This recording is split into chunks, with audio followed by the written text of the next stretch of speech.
സഹൃദയരെ, പരം സുന്ദരി എന്ന് പറഞ്ഞിട്ട് ഒരു പുതിയ ഹിന്ദി മൂവിയുടെ ട്രെയിലർ ഞാനിപ്പോൾ കണ്ടേ. മലയാളം ബേസ് ചെയ്തിട്ടുള്ള ഒരു സാധനമാണ്. അതായത് നമ്മുടെ ഈ കേരള സ്റ്റോറി വന്ന പോലെ ഒരു മലയാളം പെൺകുട്ടീനെ ഹിന്ദി എന്നുള്ള ഒരാളെ സ്നേഹിക്കുന്ന പോലത്തെ ഒരു സ്റ്റോറി ലൈനാണ് കാണിക്കുന്നത്. ട്രെയിലർ കണ്ടപ്പോൾ എനിക്ക് മനസ്സിലായി അങ്ങനെയാണ്.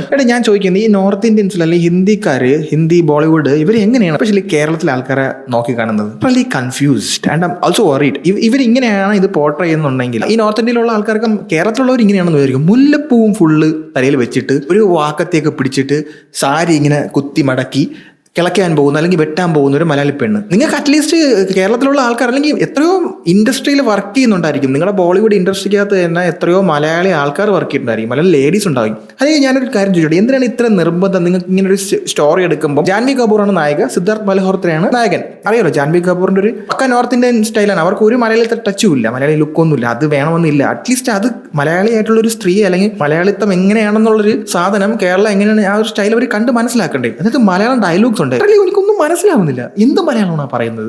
എന്തിനാണ് ഇങ്ങനെ വളിച്ച സിനിമകൾ ഇങ്ങനെ എടുത്തു വയ്ക്കുന്നത്? എന്റെ ഒരു ചോദ്യം എന്താ, നിങ്ങൾക്ക് ഇവിടെ മലയാളി നടിമാരുണ്ടല്ലോ, നിങ്ങൾക്ക് ഇവിടെ ഇവരെ കൊണ്ടുപോയി അവിടെ അഭിനയിപ്പിക്കൂ, കുറച്ചുകൂടി ബെറ്റർ ആയിരിക്കും, അല്ലെങ്കിൽ നന്നായിരിക്കും.